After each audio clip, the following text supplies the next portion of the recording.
Hi there, welcome to the RevOps show. Today, we are diving into the bumpy road of implementations gone wrong.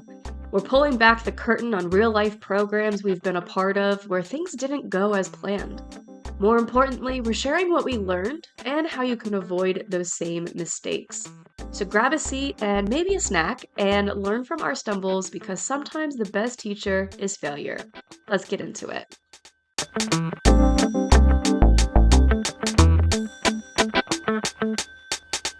Happy birthday to you. Here we go. Happy birthday, Jess. My birthday was yesterday. Today's not my birthday. Yeah, but this is your birthday episode.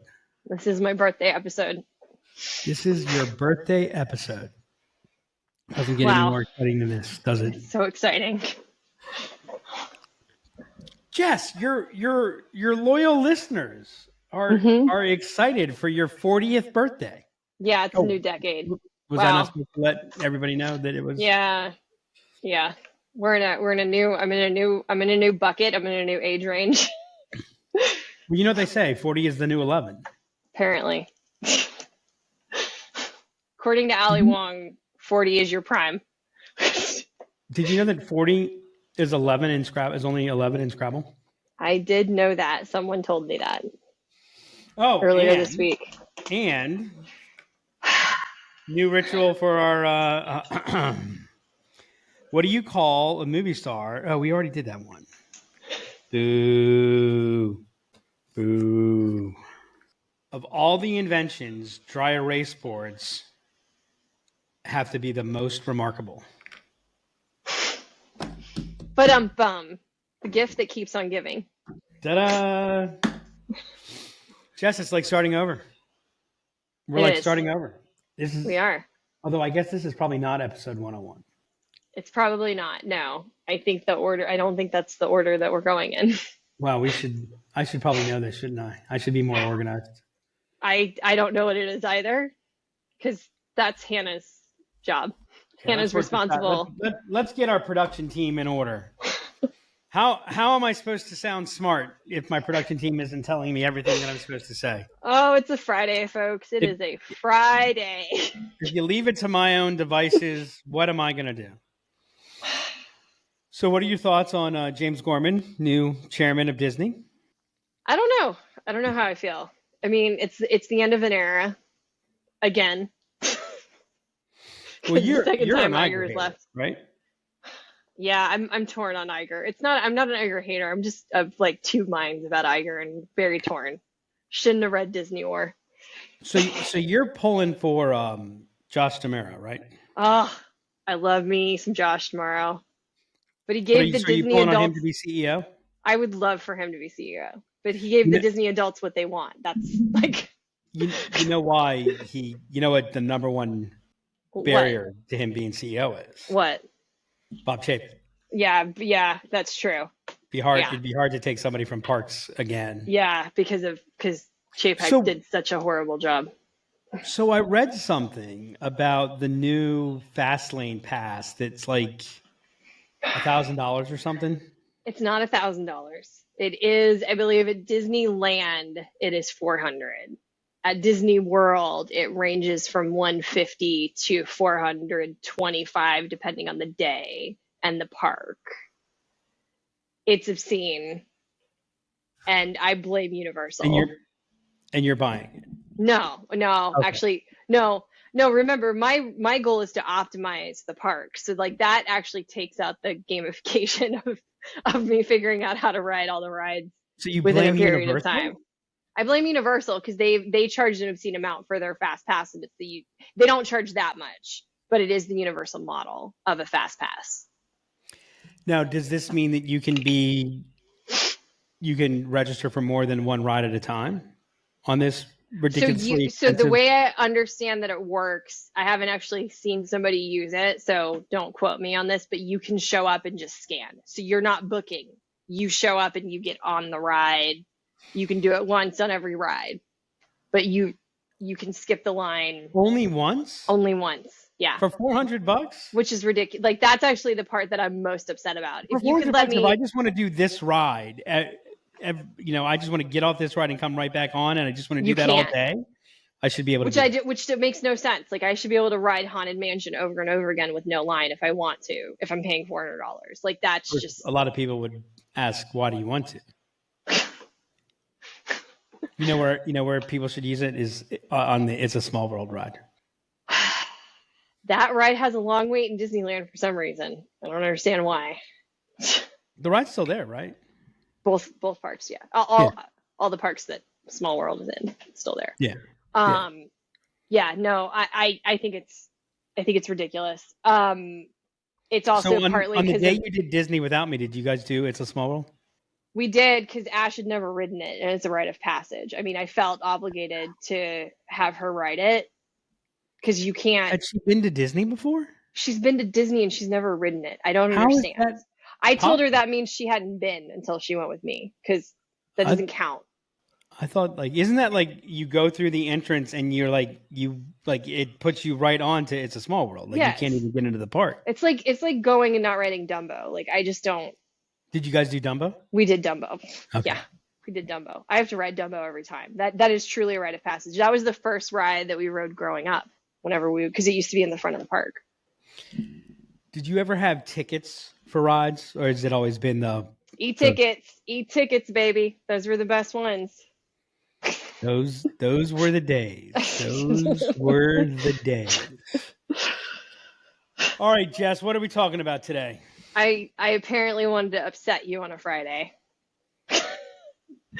And why should Friday be different from any other day? Well, so we've had a jump in the caliber of client, so type of organization we're working with, and the types of projects we're working on. So I thought you just insulted everybody that we used to work with. That's what you've done. I'm just pissing everybody off today. Yep, apparently. So I thought it would be interesting to take a little trip down memory lane and talk about some of the lessons learned. Talk about some of the lessons learned with projects and implementations that didn't quite go the way that we would want them to go. But that's never happened, Jess. Has it? I mean, oh no, everything goes exactly according to plan all the time. What's the last day that we had that wasn't just filled with Skittles and rainbows? Yesterday. Yesterday was a beautiful day. It was. It was. All right, so we're going to talk about implementations gone awry. Mm-hmm. So this is kind of like Girls Gone Wild. I guess so. I don't know how I feel about that analogy, but sure. Yeah, I thought it was I thought for sure that you weren't. Yeah, that was probably not appropriate. But Doug's gonna try to get us canceled today. Is what's gonna happen. Well, we're on the clean language, so I could just drop a few F-bombs. Are we? How are we with me on this podcast on the clean language? We don't cuss that much. Okay. We don't fucking cuss that much. That's good. Alrighty, so we're going to talk about. So Jess, I can't remember anything that's ever not gone the way that it was supposed to go. No. Because the way it was supposed to go was in some way that it was supposed to go sideways. As far as I'm concerned, I got to tell you the truth. I probably shouldn't say this. You talk about how we've raised our game and we're dealing with larger, more complicated cohort of things. And, one of the other things that's happened with that is as the teams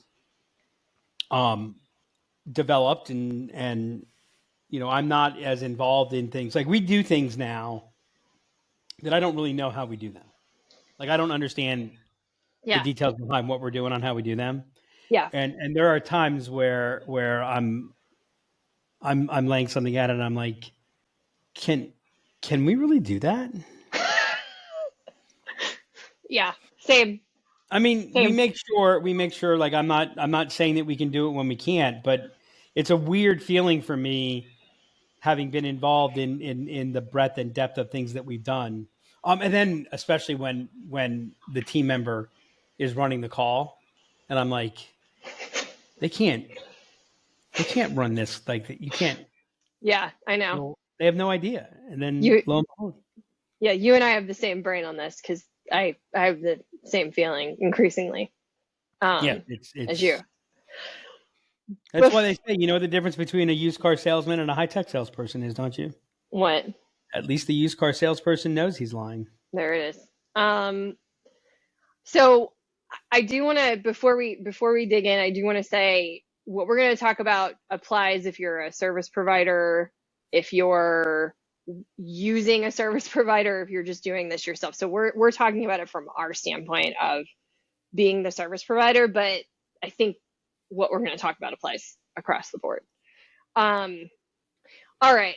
So I think where I want to start is typically, like, we have a pretty clear picture of what we're hired to do. It frequently includes something along the lines of a discovery process, a roadmap.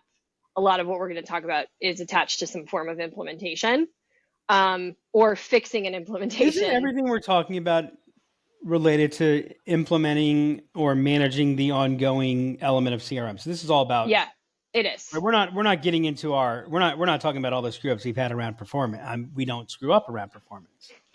Right? We're not getting into our other. So this is all about CRM. Right. Yep. So typically, so well, you know what? Before you go, because I want to talk about why it applies, whether you're a service provider considering using a service provider, or just our internal RevOps team. You know, we strive to, the whole origin of the idea of what we do is, what would it look like if we were a part of our customers and their company ran like what we're talking about. And I think some of the places where we're talking about, where I know we're going to talk about where things went wrong, we actually have an easier time because we're outside of the company.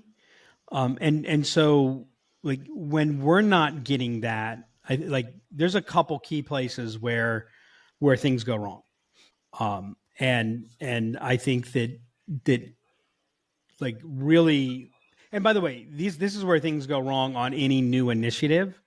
We're talking about CRM. I think there's a much broader context that you can apply that. So as you're listening to this episode, I would listen with that point of view. Yep. So as I was thinking through this, a couple of themes emerged. So before you rudely interrupted me. Before I rudely you were thinking to me. You said as I was saying. Yes. Exactly. Right. Exactly. So one place where things go wrong for us is having to do rework, and there's a couple of places where that comes into play. I think a lack of clearly agreeing to a lock-in on items. So we do a pretty good job of mapping out, this is what the build is, this is what the scope of the build is, and then we'll get halfway into the build and it'll be, oh wait, we need this.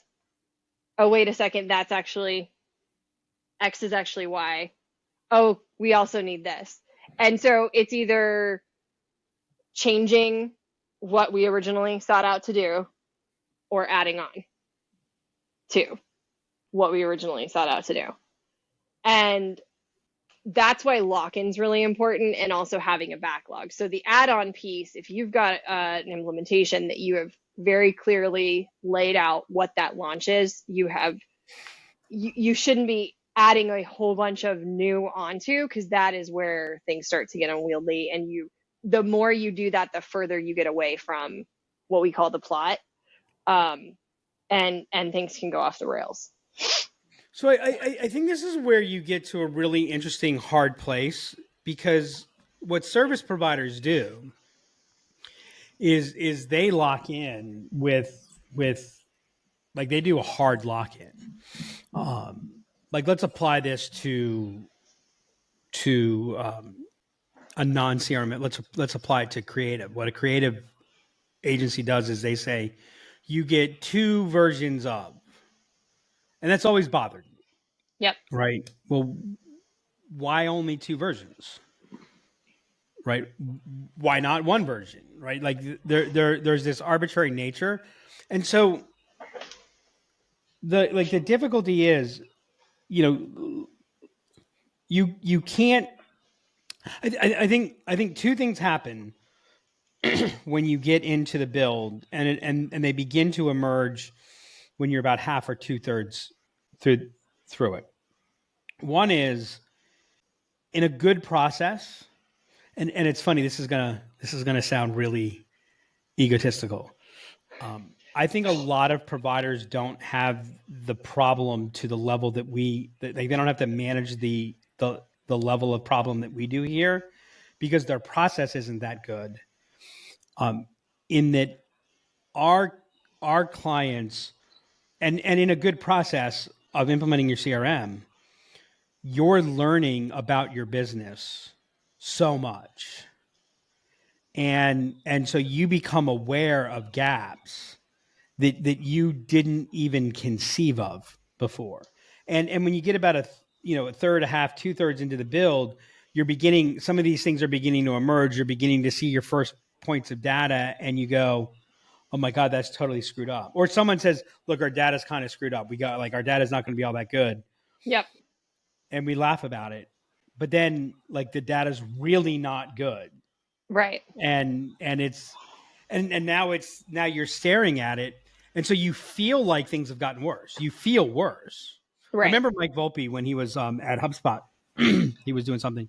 He said, how many of you have launched a new website in the last 6 months? And, a fairly large group of people raised their hand. He goes, how many of you hated your website the day that it launched? And no one's hand went down. Yeah. Right.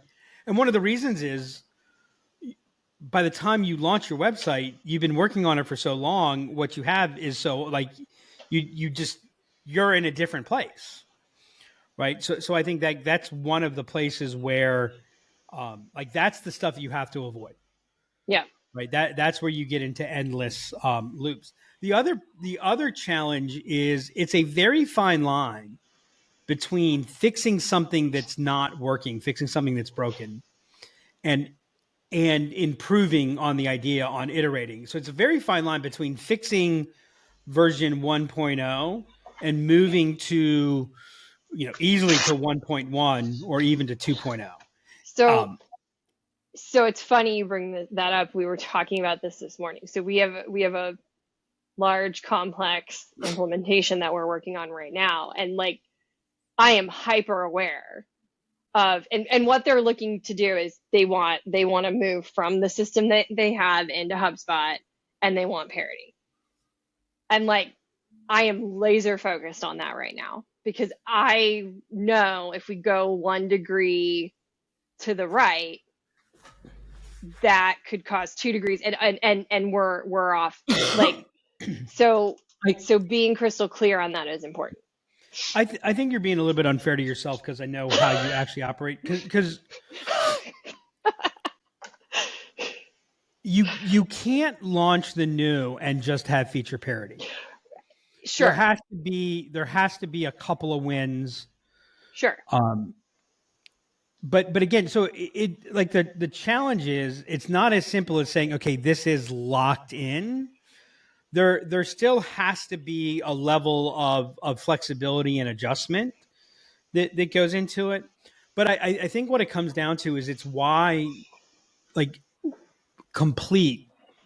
And to me, there's a mountain of difference. The difference between complete and done is like the difference between lightning bug and lightning. You have to define complete. And what you want to do, this is the whole theory of MVP. Yep. What you want to do is, you want to define complete in as short a stroke as possible, because there's nothing that feels as good as a complete built on top of a complete built on top of a complete. But what ends up happening is we never get to complete. We never say, okay, this is done, let's move forward. And that's when you move into the infinite implementation, the infinite project. And infinite projects are basically, that is what the 7th level of hell is all about. Is you are the project manager on an infinite project. Never happened to me before, Doug. No, it's true though. Everybody's frustrated. You know what's fucked up? What? All the traditional things they teach you about project management, maybe not all of them, but a lot of them, like all the reasons that you get bogged down, they make a lot of sense. Yeah. They're very intuitive. They were even taught in project management school. Right? But so like the very things that you're doing are leading you into this vicious loop. Yep. And you know, that's because we have this false vision of launching optimized, as opposed to realizing that we're always launching suboptimally in a dynamic, complex ecosystem. You're always as a matter of fact, optimal is suboptimal. Yep. I want to hone in on flexibility from a different aspect a little bit. So I agree with what you're saying about being flexible on at that last mile, so to speak. I do want to talk about one specific use case where I think it did go right because we were flexible. Because I think had we not been flexible, like the whole implementation just would have been lost. So we had a client who was trying to use business units to partition emails. HubSpot now can truly partition emails because they had brands that were competing against one another. At this point, HubSpot didn't have that level of partitioning. We thought business units were going to accomplish it. We were going to consolidate into one portal. We realized as we were going in to do some testing, it wasn't going to work quite the way we thought. And so we ended up coming to them with okay, this is actually the new plan. This is what we're going to do. And So I think we made a different mistake. Okay. I think that, and by the way, I think this theme's going to come through in a lot of in a lot of these examples. We should have, we had that idea much earlier, the idea of breaking this into separate portals. Yep. Much earlier than we presented it. We did. Yeah. We were trying to problem solve a non-solvable problem. We were doing it for all the right reasons. We didn't want to, we don't like to say no. We don't like to say this won't work. Mm-hmm. And if you think about, if you look at any implementation that's gone off the rails for us, there's been a period of time where you get into just this one thing, just this one thing, just this one thing. Yeah. And that's really where, that's the first warning sign that says, okay, you know what? You need a point of consolidation at this point. You need to reset and readjust and get back in front of it. You'll never chase down a CRM from behind. You've always got to be in front of it.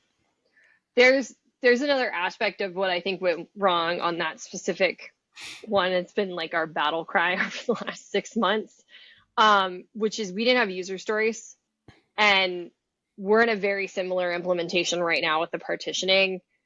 And I think had we not done, and by the way, we're in a similar place we were with them when it kind of blew up. I think if we didn't have those clear user stories, we wouldn't, with the current client, we wouldn't be in the place that we were in. I think had we had the user stories with that previous client, first of all, I do wonder, would we have had the clarity to bring forward sooner? Hey, we should take a different path. And I certainly think our team as a whole and they would have been more aware of, okay, this isn't going to work. Mm-hmm. It's funny, the team constantly is asking me for user stories now, and it's because we're talking about it so much, but it is so critical, getting that done and getting that done early. The other thing, and there's a variety of ways that this can manifest itself. Let's call it what it was. It was missold. Yeah. It was sold in a way that you could do things that you couldn't do. Now, look, a lot of times, you're a RevOps team internally and the CEO wants something. The number of times I've heard, the CEO wants this. And I'm like, yeah, I want to play Major League Baseball. And when I finally realized I couldn't play Major League Baseball, I wanted to coach and manage Major League Baseball, right? But the fact that that's what I want, sorry, Doug, that doesn't, right? And so that's where we get ourselves into trouble. So in trying to appease, Mm-hmm. we end up building more problem. And I mean, look, it cost us because we went ahead and ate the rework. Most organizations wouldn't eat the rework. Yeah. Right. But we're like, hey, you know, we were there. No one was, you know, holding the gun to our head. No. By the way, if you take a look at it, I mean, another major one that like another aspect is red, white, and blue budget, and Oban taste, Oban desire. Like I want the highest level of Scotch, but I'm willing to pay for red, white, and blue beer. Right. Yep. Right. So having that outside perspective, like, I mean, we're in the middle of a conversation with a client right now that we've been working with for years, and they're in a place where they can really take advantage of some things, and they brought some really great feedback in terms of areas where they want to see improvement. It's like, yeah, okay, awesome, let's rock and roll. These improvements are not light. Yeah. Right. You've got to allocate the resources to it. Yep. So I think like that's a big aspect of, and by the way, if you can't allocate the resources to it, that's fine. What resources can you allocate? Yep. And then, you know, use those resources effectively rather than, well, I mean, it goes back to what we talked about before, you know, all we need is, right? Rather than trying to peanut butter your way to try to do, well, let's do 5 things a little bit. The problem with a little bit is a little bit's not complete. Yeah. Yeah. All right. I want to talk about delays, which kill all projects. So it's kind of true. A delay does kill all projects. It's kind of like saying, you know, the only problem that you have on a flight is the landing. I mean, technically speaking, if the plane crashes, it is the landing that is the problem. Well, so delays are interesting, and we run into delays. Define what a delay is. So I'll give some specific examples. So like we've run into delays because we are working with a partner who's managing the integration, and it's taking longer for whatever reason because they misscoped or it's more complex than they realized, or so that's one example we've run into a number of times. In fact, we're delayed because the client hasn't got us what we need by the time we need it in order to do what we're working on. So it's now taking us longer, and our resource allocation has slipped. And so now we're having to figure out when to slot things in places. Delays happen because of a functionality isn't there that we think is there. And now we've got to go back and figure out how are we going to accomplish what we want to accomplish. So all of those are examples of delays that hit. And I think there's a want to get forward motion when you're delayed. So the delay is happening because of something over here, say integration. Let's keep working on the configuration and let's keep iterating on, oh, you know what? Let's adjust this. Hey, I went in and saw this is here, move it there. Oh, you know what? Move it back there. Actually move it back. And we're hacking away at something that's actually complete. To your point of complete, we're hacking away at a piece that is complete. And instead of leaving it alone or launching with that, we are continuing to work on that. And now we're drifting outside of. So I don't even think that's what gets you into trouble. I think that it's not complete, but it also can't be complete until something else is.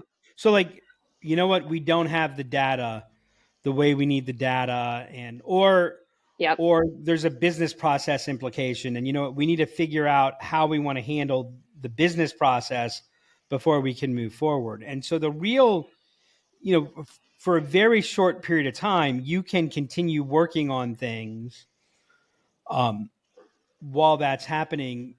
But if you get, like if I have this piece of, unless they're truly independent of each other, which is very rare, I can't have this. Like if this gets too far in front of this, then you're out of sync. Like this isn't directly applicable, but I had a realization the other day. The problem isn't that people meet too often. I mean, people meet too often, oftentimes, but the problem is that the meeting is out of sync.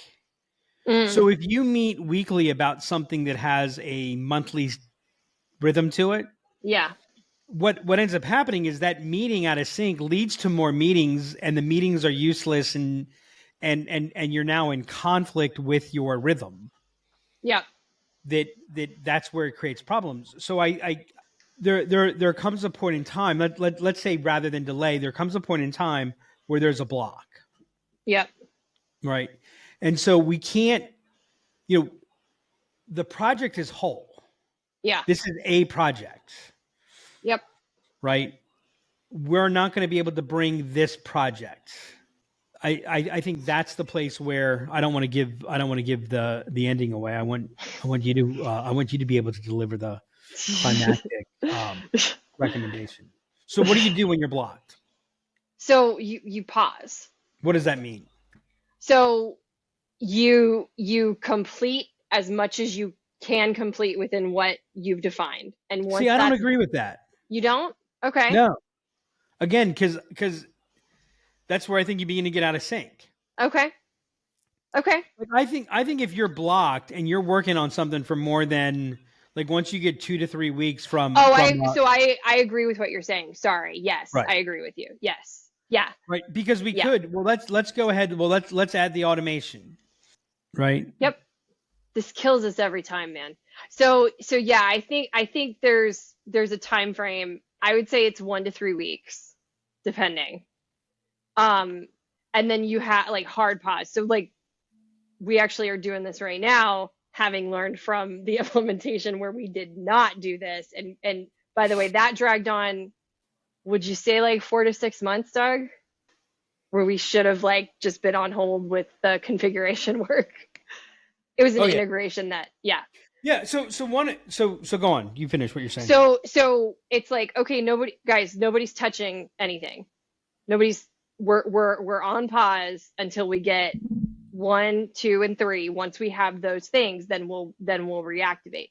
And it seems counterintuitive because you feel like you're losing time because you're paused, nobody's working. You feel like you're losing velocity. You're not, though. What you're doing is you're purposefully stopping and then purposely starting back up once you have everything that you need. Yeah. And so what I would say, what you're doing is you're cryogenically freezing the project. Oh, I like that. Yeah. Right. You don't keep meeting about it. You don't keep discussing things, because every time you discuss something, you're going to come up with things. You're going to come up again. If there's no movement, then there's no movement. Yeah. Newton's first law of motion. Objects at rest tend to stay at rest. Objects in motion tend to stay in motion, and objects with artificial motion tend to be artificially exploded. Yeah. The thing is that when you're doing that, you end up falling into this busy work, right? But everyone's spending time thinking about it and thinking about it and thinking about it and thinking about it and thinking about it. The project becomes heavier and heavier and heavier. Now, you should be doing all the things that you can do to prevent that pause from happening. Yeah. You should maybe redefine what complete is to be able to continue to move things forward. Because remember, you're never done implementing. Mm-hmm. So in the case where there was an integration issue, and it was a system issue, like there was a legitimate system blockage, right? The difficulty is they would not, and part of it was because we paused earlier, or had we pushed earlier to, well, let's redefine complete, right? To complete, because you would still be better than you are. Yeah. Remember, everybody, that's what we're looking for. We're looking for progress. We're not looking for perfection. We're looking for improvement. Yep. Right? How can we gain velocity? Look, I think when it comes down to CRM, there's only one definition of, is this CRM working? Is it being used? No. Who gives a shit if it's being used? What's the definition, Doug? were you able to sell more with it than you would have without it? Were you able to sell more easily with it than you would without it? Yeah. Right. And so if you're not selling more easily, then the CRM is not working. Something has to be adjusted.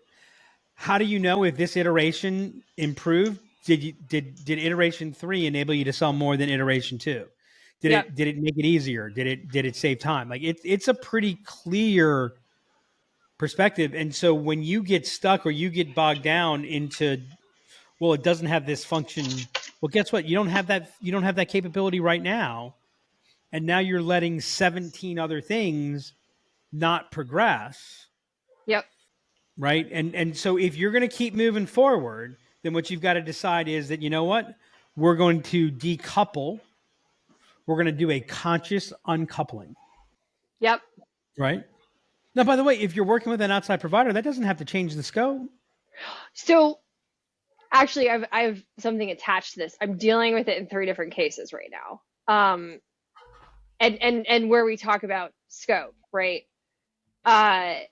So there are times where we have something initially either on the roadmap or in our scope where we will frequently actually say, you know what, we're not going to do this right now because and it's usually reports and dashboards. And that's actually the thing I'm dealing with in a myriad of places that, hey, we're not going to work on this right now because if we focus on this right now, it actually distracts us from these 5 things that are mission critical. So let's get the 5 things to complete. We'll make up time here. We just don't need to worry about the brain space on it. And like the first time we did that, I don't know if I told you, I was terrified. I'm like, but we've promised this to them. It's in scope. It has a date attached to it. We have to deliver this on the date. I have never actually, when we've done that, had somebody be like, oh, that's a terrible idea. Yep. Usually the response is, oh, so I told a client today about this and I think the response was amen. Yeah. I want to circle to something that you started talking about at the very beginning of the episode. There's usually a pretty clear defined track of what we're being hired to do. There's discovery, there's a roadmap, et cetera. Do you know the area that we get the most pushback on when we're in the sales process talking about what we're going to do? Is the roadmap really necessary? Oh. Can we do that? Can we do that in 2 weeks? Yeah, I've heard that. I've heard that before. Can't we do that in 2 weeks? Yeah. You know, if you take a look at all of the things that all of the projects that we're using for these lessons, you're going to see that we got halfway in, 2/3 in, and suddenly 42 things started presenting themselves. Yep. Right. You know, the wise craftsman measures twice and cuts once. Yep. Except that's not always true. Because if they're dealing with something that is particularly chaotic and critical, they measure 3 times or 4 times. Yep. And so that aspect, this is the difference between speed and velocity. That aspect of slowing down and having a clear roadmap and building it on paper before you build it in real life. Those are the things that save massive amounts of time and energy. Well, and there's one instance in particular that comes to mind, but there have been a few times where we have deviated from this. I don't know that we ever will again. The one instance we were brought in the middle and they were like, well, we don't want to have to rehash this. We've already gone through this with the previous. We just need you. All I need is for you guys to do. And whenever we deviate from that process, it kills us. So the mistake that we made there was they had gone through a process. There was no actual deliverable that provided what we were looking for. I've got somebody that we're talking to that they're ISO certified. They've got documentation. And it's like, okay. And actually there's another client in a big, hairy, complicated thing where they have done, and it's like, share it with us. We don't necessarily have to go through our process for it to happen, but it has to be there. Right. Yeah. Yeah. All right. The last piece I think I want to hit on is something we talk about frequently, And it comes to a head most frequently, I think, with integrations, which is where we allow the system or the technology to dictate what we're doing. So we've run into this where we have to integrate usually HubSpot with another system. And because of that system's limitations, we're having to change the process around what we're doing. And what ends up happening is it snowballs, right? So it's like, well, we're just going to do this one thing where we're not going to create the deal the way we normally would. And we can't do it because of this system constraint. Well, folks can't edit that field because of this system constraint. So we don't want that. Actually, this is going to overwrite something we would never normally overwrite because of a system constraint. And then all of a sudden, you've got this is where I see Frankenstein system that we talk about frequently rear its ugly head, and you're hacking away and you're plugging leaks, and then 6 more leaks pop up when you plug the one thing, and what I've seen when that happens is you never get to complete. Like, yeah, I think what you have to do is, look, we live by the prime directive. The business process needs to drive the technology. The technology should never dictate the business process. But let's be honest, there are places where there are limitations. Yeah. Sometimes the technology presents a limitation. Sometimes a rule presents a limitation. That's fine, but you've got to account for that. You can't when those things happen. Okay, well, then what is the business process? How are we going to manage that? It's real easy to. And I think the places where it led to difficulty was, okay, well, it's not that big of a deal, so we'll just. And we didn't really go into, okay, well, let's figure out where do these things break? Where does this break something before you move over? And it typically involves something that's a little bit more complicated to solve it. All right. So I think I've got 5 main takeaways with some sub bullets, Doug. So I think number 1, user stories is key. And you can't. And I think what I want to emphasize here is you're building something for use, right? Yep. And so if the business process is going to drive it, you have to have the user story before you build. Yep. And you can't do more than 3 to 5 at a time. You can have more than 3 to 5 user stories, but you can't tackle more than 3 to 5. Gall's law tells you that you cannot build 20 user stories at one time. So that's one. You talked to about levels of complete, right? And defining what those are. The piece that I think feeds in here is, making sure that you have that clear punch list in the last mile. What are the punch list of things that we have to get done for this to get to complete, and agree on what that is and stick to that, right? A backlog is important because those items that aren't on that punch list, you put them on a backlog, and that's your future iteration. Those are your enhancements. And the thing I think that will help if you're able to really clearly define that is what we've run into around the illusion of better and that fear to ship, which honestly I think happened in almost all of these instances that we're talking about. There's always a fear to ship. Everybody's afraid to cut over. Everybody's afraid to hit the button. Finish with your observations, because my bet is I think you're missing the causal cause. The causal. Okay, I can't wait. Collaboration and communication. So we talked about the importance of no, the failure to make choices. You need to be able to understand the trade-offs and make the decision. The juice has to be worth the squeeze, Doug. I believe that. Amen. We know. And then last, certainly not least, the prime directive. I mean, business process has to drive the technology. The conversation should be 70% about the business process, 30% about the configuration. Yeah. You made reference to it, but I'm still going to say you missed it because you made it part of communication collaboration. Because all of these things, the afraid to ship, better, pushing things out, all that, they come down to failure to make choices. Yeah. the roadmap phase takes about a third of the timeline of a typical timeline. Yeah. It would account for 80% of the choices.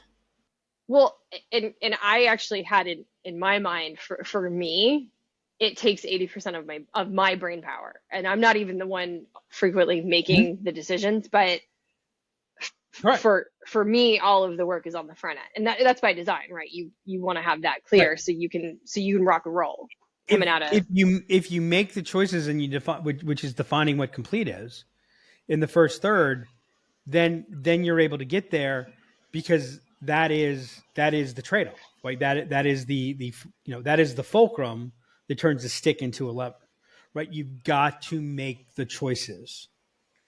And that's scary. Like that's, why are they afraid to ship? Because it's scary to make a choice. Yeah. Jess, you may not know this, but did you know the word decide and the word Still homicide my line. Suffix, right? That I think, like if I could leave you with one tip, make your choices clear. Mm-hmm. I'd rather you make a bad choice that's clear than not make the choice. By the way, on that point, Doug, I'll say if you make a bad choice that's clear, it becomes apparent that it's a bad choice pretty quickly, and the adjustment's right, you can fix it, you can adjust. Yep. If you're waffling, there's you're in no man's land, and yeah, it's okay. You know what? It's okay that things are going to break, right? Because remember, you're on to your next implementation. You're on to your next launch. Always be launching. Yeah. So this was an interesting exercise, Doug. I felt worse, and then I felt better. Well, the fun part is to see that we have learned how much better we're able to do that. And by the way, some of these stories, I'll tell you, you know what? If we hadn't gone through that, we wouldn't be able to be doing the implementations and having the experiences that we think we're having. But I'll leave you with this, Jess. Collaborate, make choices, learn. That's the key to saying no to shitty RevOps. Till next time. And that's a wrap on this episode of the RevOps Show. If there's one thing we've learned from our mistakes, it's this. Stick to your process, aim for progress over perfection, and don't be afraid to help make the tough choices. Thank you so much for listening today. If you haven't already, follow Doug, Jess, and Lyft on LinkedIn, and make sure you're subscribed to the podcast on your favorite listening platform. Subscribe to our new YouTube channel for the video version of the podcast at The RevOps Show. And if you have any inquiries about the show or any questions you would like to ask Doug and Jess, email me at hannah@lyftenablement.com. And until next time, just say no to shitty RevOps.